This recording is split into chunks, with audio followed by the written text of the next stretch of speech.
오늘 우리에게 주시는 하나님 말씀은 갈라디아서 5장 22절 23절, 고린도전서 13장 1절에서 3절까지 두 곳을 보겠습니다. 이 기록된 계시 말씀을 봉독하겠습니다. 오직 성령의 열매는 사랑과 희락과 화평과 오래 참음과 자비와 양선과 충성과 온유와 절제니 이 같은 것을 금지할 법이 없느니라. 아멘. 13장 1절에서 3절까지 고린도전서 제가 봉독합니다.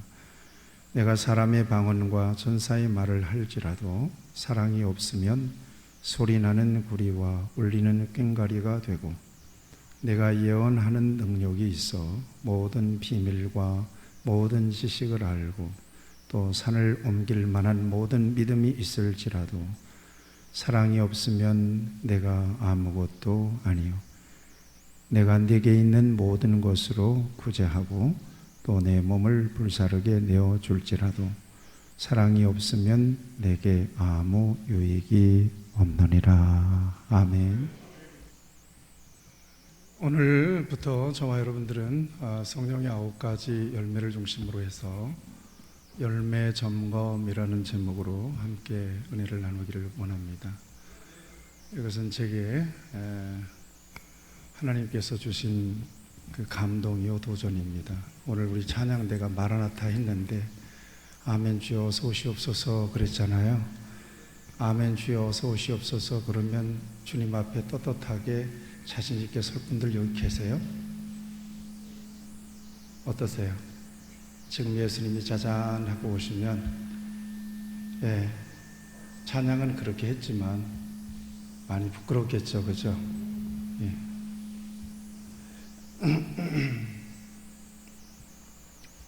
이제 그런 도전이 온 거예요. 찬양은 참 마라나타인데 예수님이 지금 오면 큰일 날 사람이 여기도 있어요. 그렇죠? 예수님 지금 오면 큰일 날 사람도 여기 있다니까요. 그러니까 예수님의 재림의 지연이 우리에게는 얼마나 엄청나게 큰 축복인지 몰라요. 그래서 예수님이 오심이 끝이니까, 그렇죠? 더 이상 기회가 없으니까 이제 점검해보자. 적어도 성령의 9가지 열매를 통해서 우리의 믿음이 점검이 된 이후에 마라나타 예수님이 오셨으면 참 좋겠습니다. 준비되고 난 뒤에 살아있는 것은 반드시 그 증거가 드러납니다. 살아있는 것은 반드시 살아있다는 증거가 있어요. 여러분들이 오늘 그 주보에 제가 짤막한 느낌을 적어놨는데, 주보 그 교회 현관에 이렇게 있는 화분 있잖아요. 그 겨울날 카페에서 한쪽 귀퉁이에서 이렇게 잘 살아있더니 이파리가 다 떨어지고는 아주 흉하게 막대기만 이렇게 서 있어서 위서부터 이렇게 쭉쭉 말라가는 거죠. 흉하죠. 저걸 어떻게 처리해버릴까? 저걸 어떻게 뽑아버릴까? 화분만 버리나 보다. 빨리 처리해버리고 다른 걸 심으면 좋겠다 하는 생각도 했어요. 그런데 이렇게 흔들어 보니까 물을 먹고 있는 거예요. 죽었는지 살아있는지 손끝으로 느껴지는 거잖아요. 이게 아직 살아있는 건지 죽은 건지. 위에서부터 말라가긴 말라가는데 뭔가 뿌리가 살아있어요. 짱짱해요. 그러면 여기 이거 아직 안 죽었는데 좀 더 기다려보자. 근데 여전히 잠을 자는지 죽었는지 소식이 없어요. 그리고 이렇게 보니까 보통 나무에서는 이렇게 눈 같은 게 있잖아요. 근데 요건 아주 그것도 흠이해요. 없어요. 민자 같아요. 이게 죽었나 보다 그런 생각을 했는데, 여러분들이 지금 보시지만 살았어요. 거기서 이파리가 나고 순이 나고 있습니다. 3가지가 다 살아있어요. 그래서 이렇게 지금 이파리가 나오고 있는데 여러분 설교 끝나면 구경해보세요. 신비합니다. 그걸 볼 때마다 참 신기하다. 여러분 살아있으면 그렇게 내가 살아있다 하는 증거가 그런 식으로 나타나게 되거든요. 저는 어릴 때 아궁이에 이제 불을 떼야 됐으니까 나무를 하러 다녔어요. 나무를 하러 다니는데 산에 가서 죽은 소나무를 보면 그렇게 반가운 거예요. 죽은 소나무.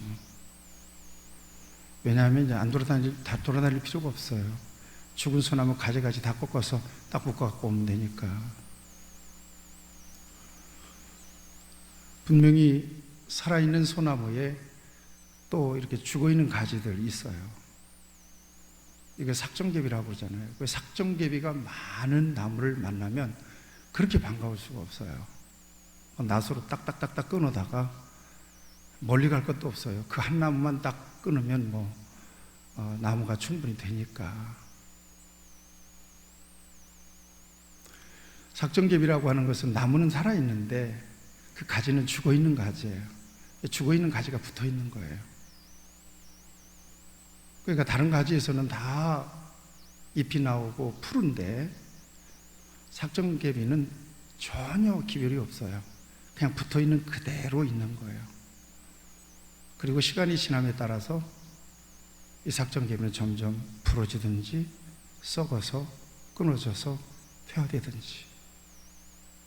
이게 삭정개비예요. 죽었어요. 죽었기 때문에 거기에서는 그 어떤 것도 기대할 수가 없습니다. 죽은 가지에서는 절대 싹이 나질 않는다는 얘기죠. 우리의 신앙도 마찬가지. 살아있는 신앙이 있고 죽어있는 신앙이 있는데 살아있는 신앙에는 반드시 그 증거들이 드러나게 되어 있습니다. 살아있는 신앙에는 반드시 증거들이 드러난다. 그러니까 성경에서 살아있는 신앙이 드러내는 증거는 어떤 거냐? 다양하게 표현하고 있습니다만 야고보서에 의하면 행함이다 이렇게 얘기합니다. 다시 얘기하면 살아있는 신앙이 살아있다는 증거는 다름 아닌 행함이라는 거예요. 아는 게 아니라는 거예요. 교회를 오래 다닌 관록이 아니라는 거예요. 교회를 오래 다니고도 예수님의 거죽만, 예수님의 피부만 만지다가 일평생 끝나는 사람이 있고요. 교회에 온 지 얼마 안 되는데 예수님의 심장을 붙드는 교인들도 있거든요. 그러니까 교회를 오래 다녔다는 것이 믿음이 좋다 안 좋다를 얘기할 수는 없다는 얘기죠.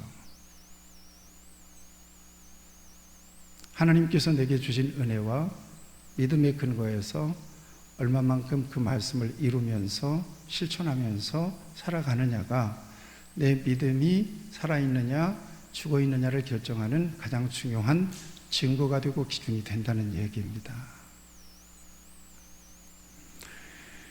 이것을 야고보서는 행함이라고 그랬습니다. 그래서 이렇게 이야기하고 있어요. 이와 같이 행함이 없는 믿음은 그 자체가 죽은 것이다. 영혼 없는 몸이 죽은 것 같이 행함이 없는 믿음은 죽은 것이다. 그래서 그 죽은 신앙의 예를 자세히 드러놨어요.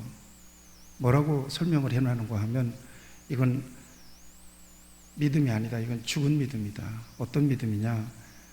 만일 형제나 자매가 헐벗고 일용할 양식이 없는데 평안히 가라, 덥게 하라, 배부르게 하라고 말만 하고 쓸 것을 주지 않는 것과 똑같다는 거예요. 죽은 믿음은. 백날 첫날 말해야 소용없다는 얘기예요. 자기가 털어서 주든지 물이라도 떠다가 마시게 하든지 그래야지. 그러니까 죽은 믿음은 말만 백날 하는 믿음과 똑같다는 얘기예요. 그 다음에 또 한 사람 예를 들고 있어요. 아브라함이 그 아들 이삭을 제단에 바칠 때 예 하고 말만 하고 행함이 없었다면 어떻게 그걸 믿음이라고 이야기할 수가 있겠느냐는 거예요. 예 하는 것까지도 믿음이 아니다. 고백하는 거 아는 거 믿음 아니라. 지적인 동의는 믿음이 아니라는 거죠. 가슴으로 느꼈어요. 그래서 막 눈물도 찔끔 났어요. 그것도 믿음 아니에요. doing, 나가서 하나님 말씀을 실천하는 거죠. 예수님의 말씀을 들었으면 예수님의 말씀대로 살아보는 거죠. 이것을 믿음이라고 성경은 이야기한다는 거예요. 거기에 구원이 있다는 거고. 그 다음에 또 한 사람을 설명해 주고 있어요. 기생 라합입니다. 기생 라합이 믿음이 없었다면 어떻게 정탐하러 들어온 사람들을 접대해서 다른 길로 피하도록 했겠느냐는 거예요. 믿음이 있었다는 거예요. 그래서 그 같은 모험이 가능했었다는 것이죠. 이해하시겠죠? 그래서 믿음이, 내가 보건대 믿음이 행함과 함께 일한다는 거예요. 동전의 앞뒷면과 같더라는 거예요. 그리고 나의 믿음이라고 하는 것은 그 행함으로 온전한 믿음이 되더라. 이것이 야고보서의 증거예요. 저와 여러분들에게 그런 믿음이 있기를 바랍니다. 아는 건 너무 많아요. 저도 오늘 설교를 3편이나 들었어요. 유튜브를 통해서. 내가 평소에 좋아하는 목사님 설교를 3편 들었어요. 이렇게 깨달아지는 게 참 많아요. 그렇게 해서 엄청난 정보들은, 기독교 정보들, 성경에 대한 정보들은, 신앙생활에 대한 정보들은 너무나 넘쳐나고 사람들이 웬만하면 다 알고 있어요. 우리에게 부족한 것은 행함이에요. 말씀을 들었느냐, 깨달았느냐, 감동을 받았느냐, 그러면 그 말씀대로 살았느냐는 거예요. 살았느냐, 이게 믿음이에요. 이게 믿음이고요. 그렇게 되었을 때 진짜 믿음이어서 그 믿음이 구원에 이르는 믿음이 되는 거예요. 그러니까 이것은 단순한 행함의 이야기가 아니라 구원에 관련된 문제이기도 해요. 그래서 열매를 점검해 보자는 얘기예요. 도전받도록. 사도 바울도 믿음과 그에 따르는 행실을 항상 묶어놨어요. 그러니까 나는 예수님을 믿습니다. 그거 가지고 구원받을 생각을 말라 이 말이에요. 예수님을 모셨다는 것은 내 안에 전인적으로 주님을 모셔서 그리스도적으로 사는 것까지를 얘기하는 거란 얘기예요. 그럼 그리스도적으로 살지 않았는데 내 안에 예수님을 모셨습니다라고 하는 말이 진정으로 참말이 될 수 있겠느냐는 거예요. 참믿음이 될 수 있겠느냐는 거예요. 그래서 바울 서신이 13개, 14개 얘기하는데 로마서를 중심으로 해서 보더라도 믿음만 얘기하지 않았어요. 믿음이라고 하는 것은 하나님과의 관계예요. 그것만 얘기하지 않았단 말이에요. 믿는 자로서 어떻게 살 것인가, 이걸 통해서 하나님과의 관계가 점검이 될 수 있다. 진짜 믿는지, 가짜로 믿는지, 입으로만 믿는지, 머리로만 믿는지, 습관적으로 믿는지, 형식적으로 믿는지, 진짜 믿는지가 그것에서 그 열매로 증명될 수가 있다고 분명히 사도 바울은 이야기하고 있는 거예요. 예수님도 마찬가지잖아요. 우리가 요즘 흔히 예를 드는 열매에 대한 말씀이죠. 무엇을 보면 나무를 알 수 있다고 그래요? 열매예요. 열매는 지금까지 얘기했던 행실이고요, 순종이고요, 행함입니다. 열매가 없어요. 그럼 그 나무는 죽은 나무예요, 산 나무예요? 여러분, 이건 굉장히 심각한 우리에게 도전이 되고 질문이 돼야 될 일입니다. 이게 왜냐하면 진짜 주님 보실 때는 믿음이 아닌데도 나는 스스로 믿고 있다고 착각하다가 주님 앞에 섰을 때 나는 너를 모르겠다, 멍 찌는 거죠. 더 이상 돌이킬 수가 없는 거예요. 그러니까 누가 얘기할 것도 없어요. 나는 내게 주신 은혜를 따라 나의 믿음을 지키는 건데, 내가 하나님 앞에 섰을 때 그래도 정말 그리스도적으로 내 믿음과 내 삶이 정말 하나님 앞에서 이렇게 바르게 이렇게 스스로 관리하면서 살다가 하나님 앞에 서는 것은, 그것은 내게 부여된 중요한 책임 가운데 하나니까 남이 뭐라고 하든지 당신 믿음 좋다, 그 말 믿지 마세요. 당신 믿음이 부족하다, 그 말도 믿지 마세요. 내 믿음은 내가 더 잘 알아요. 내가 진짜 믿음이 있는지 없는지는 내가 더 잘 안단 말이에요.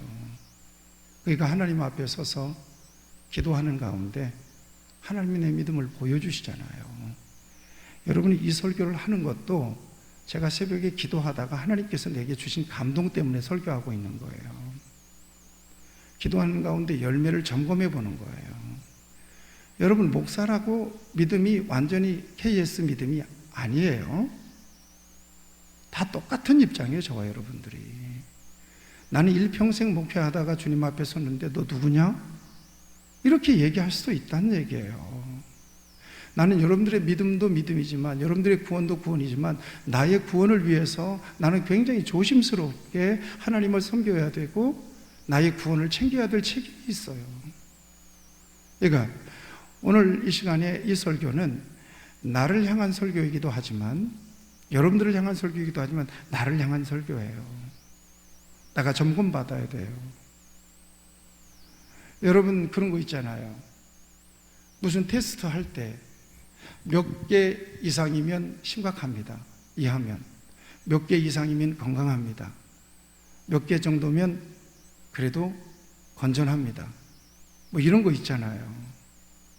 성령의 9가지를 열매를 여러분들의 신앙에 빗대보란 말이에요. 빗대보면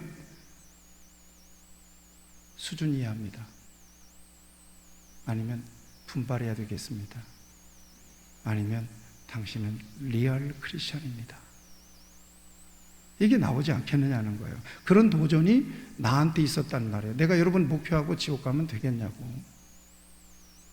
똑같은 입장에서 이 말씀을 점검해 보고, 그리고 그냥 붕붕 분위기만 띄워놓지 말고 진짜 그 말씀 속에서 자기를 돌아보고, 자꾸 여러분들이 주변 사람들에 의해서 자꾸 간섭받으면서 질질 끌려다니면서 신앙생활 하지 말고요, 진짜 나의 구원을 챙기세요. 그러셔야 돼요. 그래야 마라나타지. 지금 마라나타 하면 큰일 날 사람들이에요.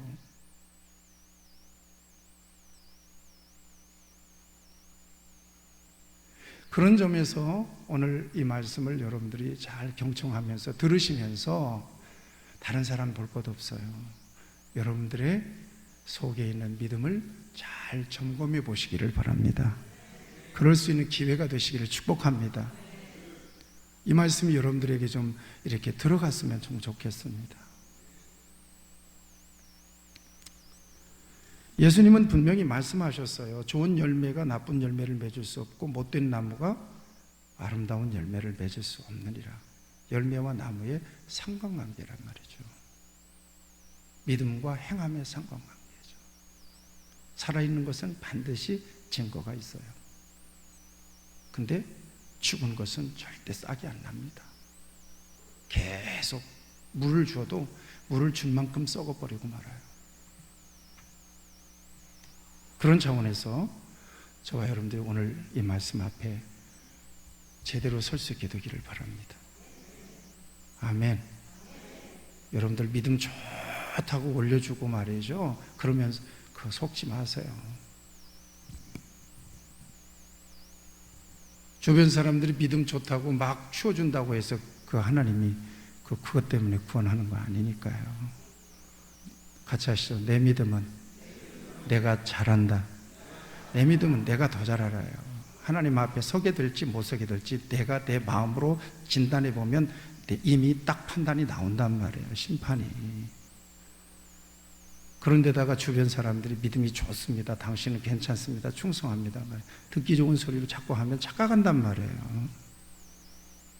오히려 그 정도 갖고 되겠어요. 그렇게 해서 여러분들에게 도전을 주는 것이 여러분들에게 유익이죠.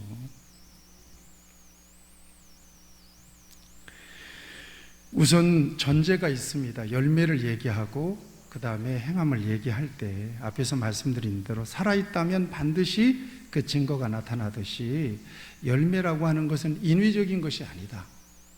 건강하면 자연스럽게 열리는 거고 살아있으면 자연스럽게 때가 되면 싹이 나오게 돼 있다는 거죠. 자연스러운 거라는 거죠. 그런 차원에서 우리 속에 있는 열매를 하나씩 하나씩 끄집어내서 점검해 볼 수 있어야 되겠다는 건데, 오늘은 그 첫 번째로 사랑의 열매를 점검해 보실 수 있게 되기를 바랍니다. 근데 이 사랑의 열매가 성령의 9가지 열매 가운데서 맨 앞에 나와요. 이렇게 맨 앞에 나오는 것은 굉장히 중요한 의미가 있어요. 대표성이 있고요. 그만큼 중요하다는 거예요. 어떻게 보면 이 사랑의 열매 관련해서 이게 내 속에서 안 보이면 다른 열매는 기대하지 않아도 된다. 다른 열매는 아예 없다고 보면 되는 거다. 그 정도로 중요하다. 절대적으로. 그리고 이 사랑의 열매에 다른 모든 열매가 다 걸려 있습니다. 이게 안 되면 다른 열매는 없는 거예요. 걸려 있기 때문에. 이를테면 사랑 희락, 사랑 없는 희락 생각해 보세요. 사랑 없는 화평 생각해 보세요. 그러니까 사랑이 기준이 열매의 기준인데, 이 사랑이 열매가 우리 속에 없다면 나머지 열매도 없는 거라고 인정하는 것이 옳습니다. 그러면 내 안에 열매가 없는 것과 지금 나의 신앙은 어떤 관계가 있는가 하는 거예요. 그러니까 내 안에 열매가 없다면 나의 믿음도 없는 거예요. 그럼 내 안에 열매가 발견되지 않았다면 나는 예수 안 믿는 거예요. 엄밀하게 얘기하면. 내 안에 예수님이 안 계신 거란 말이에요. 내 안에 성령님이 안 계신 거란 얘기예요. 열매가 없다면. 이제 그런 차원에서 이 열매는 점검해 보는 것은 굉장히 저와 여러분들에게 있어서 내 믿음을 다시 한번 이렇게 도전해 볼 수 있는, 점검해 볼 수 있는 굉장히 중요한 시간이 될 수 있다는 얘기예요. 자, 고린도전서 13장 1절에서 3절까지를 읽었습니다. 이게 오늘 본문입니다. 본문이 2개잖아요. 말씀 잘 듣고 계시죠? 지나가면 또 다시 못 얘기합니다.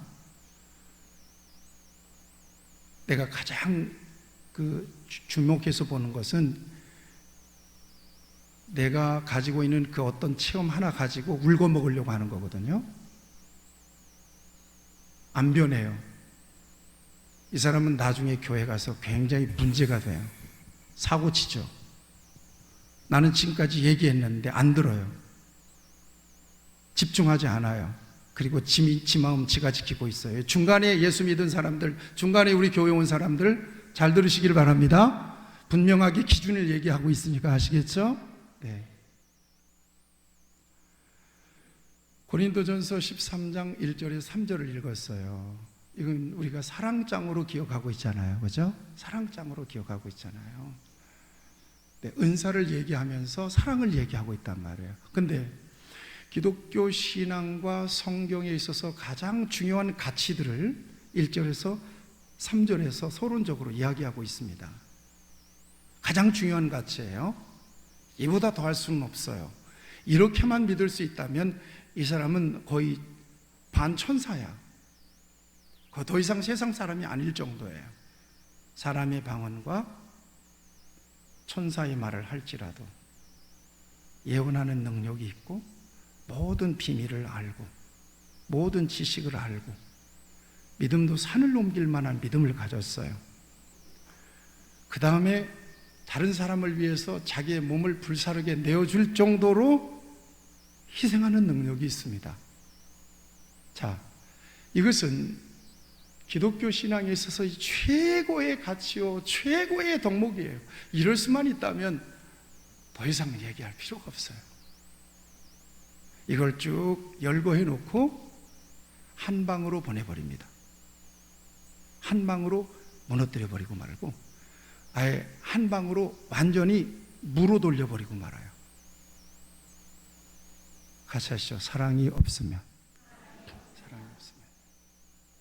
그러니까 앞에서 얘기했어요. 사랑이라고 하는 것이 성령의 9가지 열매 가운데 어느 정도 중요한 위치에 있느냐 하는 거예요. 이게 없으면 나머지는 없다고 여겨도 무방하다. 사랑 없는 열심? 아무것도 아니다. 사랑 없는 충성, 희생?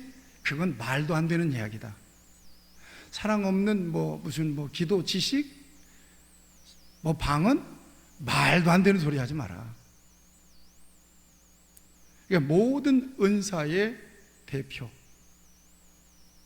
우리의 신앙에 있어서 발견되지 않으면 큰일 나는, 우리가 믿음이 있고 없음의 기준, 예수님이 우리 안에 있는지 없는지 확인해 볼 수 있는 기준, 다른 거 볼 거 없어요. 이것만 보면 된다는 얘기예요. 정말 우리가 구원 받았는지 안 받았는지, 하나님을 인격적으로 만났는지 안 만났는지를 볼 수 있는 가장 절대적인 기준이 바로 사랑이라는 거예요. 사랑. 왜냐하면 바로 이 사랑은 하나님의 사랑과 연결되어 있기 때문에 그렇습니다. 하나님의 사랑은 조건적이지 않고 영원하고 절대적이고 우월하죠. 그리고 그 사랑은 다음과 같은 열매를 통해서 증명됩니다. 그러니까 살아있는 사랑, 살아있는 믿음은 반드시 증거가 있다고 그랬잖아요. 사랑이 정말 살아있는 사랑이라면 그것도 뭐가 증거가 필요하겠죠. 뭔가 열매가 있겠죠. 그죠? 열매가 있단 말이에요. 여러분, 레미제라블이라고 여러분 혹시 영화나 소설을 통해서 혹시 보셨는지 모르겠어요. 장발장이 자기 동생 가족들 부양하기 위해서 빵 한 덩이를 훔치잖아요. 그리고는 무려 18년, 19년을 옥살이를 합니다. 옥살이를 하고 나오니까 낙인 찍혀가지고 사람들에 의해서 막 밟히고 막 그러잖아요. 누가 알아주지도 않아요. 그런데 그가 배가 고파서 주교의 집으로 들어가잖아요. 그런데 주교가, 그 주교 이름 생각 안 나, 주교가 자기를 받아줘요. 씻기고 따뜻하게 먹여줘요. 그리고 한술 더 떠서 오늘 밤에 어디 갈 때 잘 데도 없을 텐데 나와 함께 같이 잡시다. 그렇게 얘기해줘요. 그 엄청난 호의를 베풀었는데 이 장발장이 주교가 자고 있는 틈에 성물함을 열고 그 은그릇들을 다 챙겨가지고 집을 나갑니다. 근데 여러분 혹시 그 영화를 자세히 보셨는지 모르겠지만 그 영화를 보면요, 그 주교가 그렇게 훔쳐서 나가는 것을 신눈을 뜨고 봅니다. 보고 이렇게 기도하는 마음으로 눈을 감아버려요.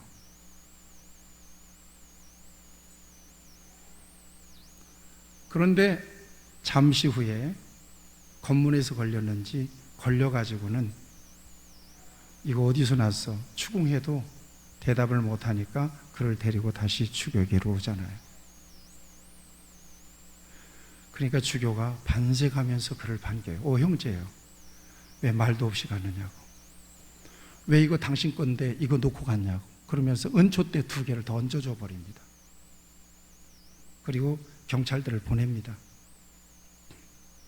이 사람 나의 형제인데 이거 자기 것 갖고 간 거라고, 이거 놓고 간 건데 왜 당신들이 이거 잡아왔냐고.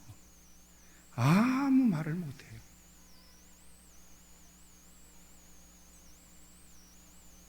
그러면서 경찰들이 나가게 되고 신부와 장발장 둘이 딱 남는 거예요.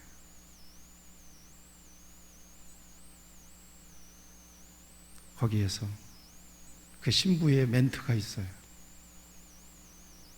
이건 내 것이 아니라 형제의 것이고 이거 가지고 약속해줘라. 이젠 선하게 살겠다고 약속해줘라. 그리고 나는 오늘 예수 그리스도의 사랑으로 형제의 영혼을 샀다, 이렇게 얘기합니다. 형제의 영혼을 샀다. 거기서 펑펑 회개하면서 뉘우치고 집을 나가서 과연 새 사람이 돼요. 그래서 마을의 시장이 돼요. 그리고 또 어려움을 겪게 되었지만 어쨌든 이런 감동적인 스토리예요.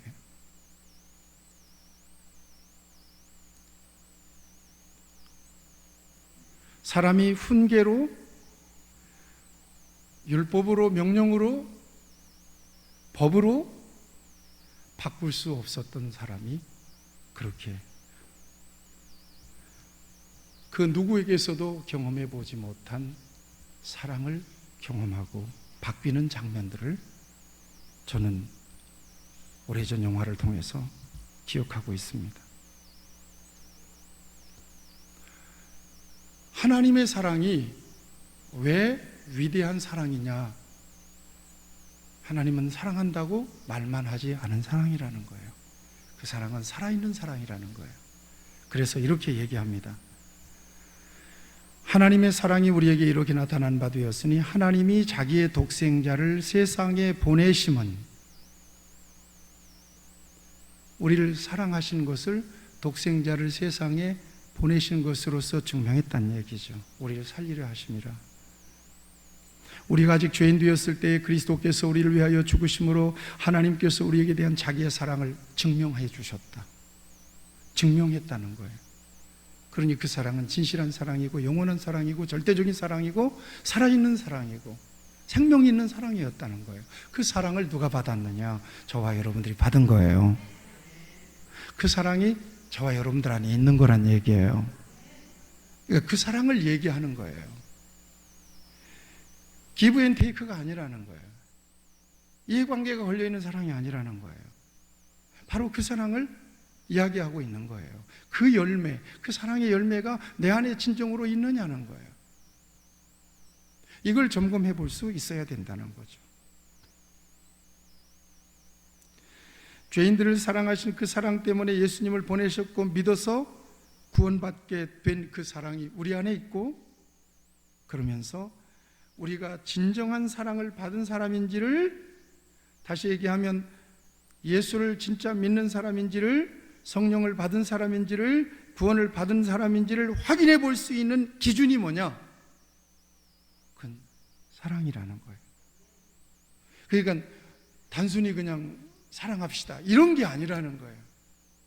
믿음 안에서 하나님과 나와 진짜 관계가 있는가 없는가가 그것으로 증명이 되고, 내가 구원이 됐는가 안 됐는가, 내 안에 주님이 계시는가, 내 안에 성령님이 계시는가, 내가 진짜 크리스찬인가 아닌가가 그 사랑이라고 하는 열매 하나로 완전히 판결날 수 있다는 거예요. 내가 지옥 갈 사람인가 천국 갈 사람인가가 그 사랑이라고 하는 열매 하나로 완전히 결정될 수가 있다는 거예요. 그 정도로 중요한 열매라는 거예요. 사랑의 열매가. 이걸 점검해 볼 수 있어야 된다는 얘기예요.